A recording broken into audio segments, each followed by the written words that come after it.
Hello everyone, welcome back to my channel. तो आज का ये वीडियो है एक रोड ट्रिप ब्लॉग और हम जा रहे हैं इंडिया के सबसे हॉन्टेड प्लेस।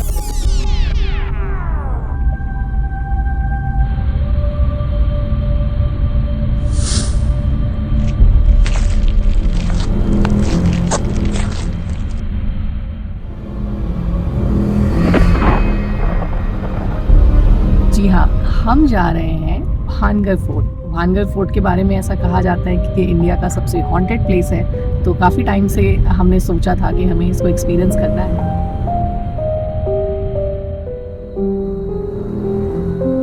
भानगढ़ जाने के लिए दिल्ली से वैसे 4 घंटे का रास्ता है और हमने आज अपनी जर्नी नोएडा से शुरू की है, जो हम 6:30 के आसपास निकले थे और मैप में हमें अराउंड 3 आवर्स 45 मिनट्स का रास्ता दिख रहा था। तो बस अभी तो हमने कुछ हार्डली 10-15 मिनट्स ट्रैवल किया है। तो चलिए चलते हैं, बने रहिए वीडियो में और देखते रहिए आज का हमारा ये एक्सपीरियंस।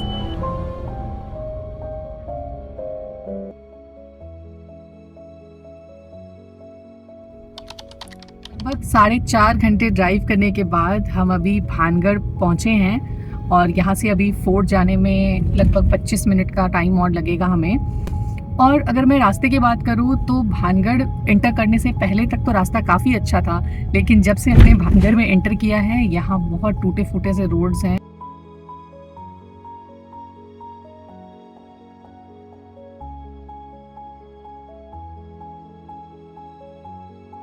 भानगढ़ राजस्थान के अलवर डिस्ट्रिक्ट में पड़ता है। जैसे ही हम भानगढ़ पहुंचते हैं यहाँ का रास्ता बहुत ही सीनिक लगने लगता है और यहाँ के हवा में तो कुछ अलग सी ही बात है। काफ़ी शांत और विचित्र सी हवा है। भानगढ़ फोर्ट से ठीक 1 किलोमीटर पहले हम पहुंच चुके थे एक गांव गोला का पास। यहाँ आने में लगभग 4.5 घंटे लग गए हमें और यहाँ पहुंचते ही हमने देखा कि कार पार्किंग के लिए काफ़ी बड़ा सा पेड पार्किंग लॉट है। तो अगर आप अपनी व्हीकल से आने का यहाँ सोच रहे हैं तो ये काफ़ी सेफ है। तो अब अंदर आने के बाद हमने सबसे पहले अपना टिकट लिया और फोर्ट की तरफ बढ़ गए। याद रखिए यहाँ आपको अपनी एक गवर्नमेंट आईडी कैरी करना ज़रूरी है। तो बस चलते हैं अंदर की तरफ।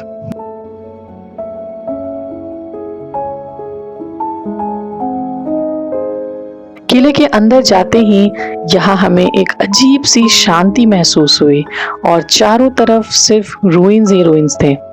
जिस रास्ते से होकर हम फोर्ट के अंदर जाते हैं उस रास्ते में काफ़ी दूर तक चारों तरफ बस रूइंस बचे हुए हैं, जिसके बारे में कहा जाता है कि लगभग 400 साल पहले यहाँ पे बहुत ही चहल पहल वाला एक बाजार हुआ करता था, जिसकी सारी दुकानें 2 मंजिलों की थी। और एक रात अचानक यहाँ कुछ ऐसी दुर्घटना हुई कि रातों रात सारी दुकानें गिर गई और लगभग 10,000 से भी ज़्यादा लोगों की मौत हो गई। यहाँ के आसपास के गांव में रहने वाले लोगों का तो ये भी कहना है कि अभी भी यहाँ रात को उन्हें कुछ चीखने चिल्लाने और कुछ अजीब सी आवाज़ें सुनाई देती है। ऐसा कहा जाता है कि 17वीं सेंचुरी में यहाँ के राजा माधो सिंह जी ने अपने छोटे बेटे मान सिंह के लिए यह किला बनवाया था। लेकिन जब वो इस किले को बनवा रहे थे तो उन्होंने देखा कि एक साधु यहाँ तपस्या कर रहे हैं। जब राजा ने साधु से किला बनवाने की आज्ञा मांगी तो साधु ने आज्ञा तो दे दी, लेकिन साथ ही एक शर्त भी रखी कि उस किले की परछाई उन तक नहीं पहुंचनी चाहिए। लेकिन जैसे ही किला बन के तैयार हुआ तो किले की परछाई साधु पर पड़ गई। इस बात से साधु गुस्सा होकर उन्होंने एक श्राप दिया और उसी श्राप की वजह से कहा जाता है कि रातों रात ये किला और ये आसपास की बाजार एक खंडहर में तब्दील हो गई। इस किले के आसपास लगभग 6 मंदिर हैं और इन मंदिरों को बनवाने का और यहाँ पूजा पाठ करने का के पीछे यहाँ के लोगों का ये मानना है कि इससे यहाँ भूत प्रेत का साया नहीं रहेगा और आसपास के गांव में शांति बनी रहेगी। किले में अंदर जाने के बाद जैसे जैसे हम ऊपर चढ़ते हैं, छोटे छोटे कमरे ऊपर की ओर जाने वाली सीढ़ियों की उड़ानों से आपस में जुड़ जाती हैं। आपको ऊपर जाने के बाद छोटे छोटे बस 2 कमरे ही दिखेंगे, क्योंकि बाकी के सारे कमरे और इस किले का काफी बड़ा हिस्सा अब बस खंडहर बन के रह गया है।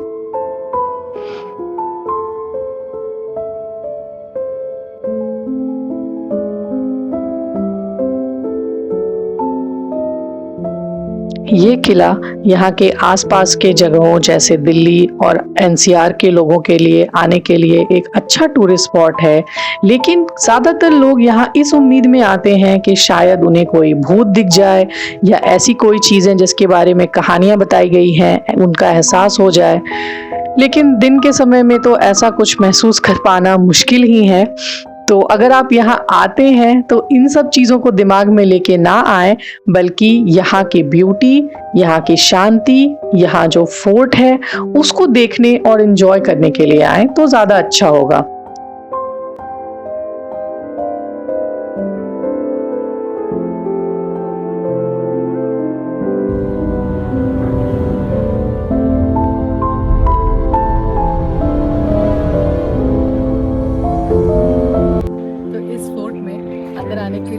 एंट्री चार्जेस हैं वो 25 रुपीज़ पर पर्सन है अगर आप काउंटर से टिकट परचेज़ करते हो, और ऑनलाइन टिकट परचेज़ करने का भी ऑप्शन है जिसमें कि चार्जेस 20 रुपीज़ पर पर्सन है।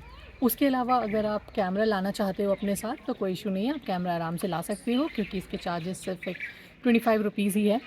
तो लेकिन कैमरा लाना यहाँ वैसे काफ़ी यूज़फुल है क्योंकि लैंडस्केपिंग ब्यूटी बहुत ज़्यादा है। यहाँ फोर्ट है, यहाँ की जो सारी सराउंडिंग्स हैं, जो मंदिर हैं वो सारे मोस्टली रूइंस के फॉर्म में है, क्योंकि पीछे जैसे कि आप देख सकते हो ये फोर्ट काफ़ी बड़ा हुआ करता था, लेकिन अब ये गिर चुका है, इसके ऊपर की छत भी गिर चुकी है, तो जो बचे हुए हैं वो बिल्कुल रूइंस के फॉर्म में है। और अगर मैं बात करूँ कि अंदर अब जो मेन गेट है वहाँ से जब आप अंदर आओगे तो 2 गेट हैं जो क्रॉस करके अंदर हम फोर्ट की तरफ जाते हैं, और बहुत बड़ा सा फील्ड है जिससे होके हम आते हैं। तो अगर आप काफ़ी गर्मी के टाइम पे यहाँ आ रहे हो तो वहाँ से चल के जाना, और ऊपर फोर्ट तक जाने में थोड़ा सा टायर्ड फील कर सकते हो तो पानी की बोतल ज़रूर लेके आना।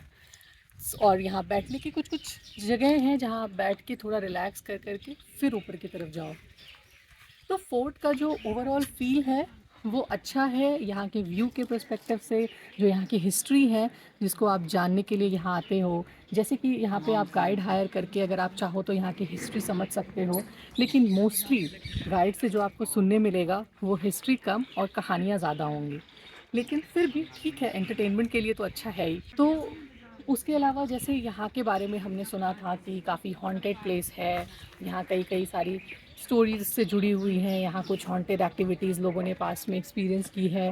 तो जैसे हम दिन के टाइम में आए तो हमें तो ऐसी कोई हॉन्टेड वाली फीलिंग नहीं आई, लेकिन अगर आप रात के टाइम पे आते हो सकता है आपका एक्सपीरियंस कुछ अलग हो। वैसे रात में 6 बजे के बाद तो यहाँ अलाउड है नहीं आना, लेकिन फिर भी कुछ लोगों की जैसे हमने कहानियाँ सुनी कि कुछ लोग छुप के या किसी और रास्ते से, पहाड़ियों के रास्ते से कहीं ना कहीं से अंदर आ गए कुछ एक्सपेरिमेंट करने या फिर यहाँ की हिस्ट्री को जानने के लिए, वो एक अलग बात है। लेकिन यूजुअली आप दिन के टाइम में आओगे तो ऐसी कोई हॉन्टेड वाली चीज़ें आपको फील नहीं होगी। वैसे जब मैं अंदर गई, जो यहाँ के अब बचे हुए 2 कमरे, सिर्फ 2 ही कमरे हैं जो अभी बचे हुए हैं, छोटे छोटे 2 कमरे हैं 5 फीट के, उसके अंदर जब मैं गई तो वहाँ काफ़ी सारे चमगादड़ थे जिसकी वजह से बहुत अजीब अजीब आवाज़ें आ रही थी और थोड़ी सी गंदी सी स्मेल भी आ रही थी। तो हाँ, बस एक वो चीज़ है, लेकिन ऐसी हॉन्टेड वाली चीज़ हमें तो खैर ऐसी आज कोई फीलिंग कोई नहीं। तो चलिए फिर ये ब्लॉग यहीं ख़त्म करते हैं और मिलते हैं नेक्स्ट ब्लॉग में।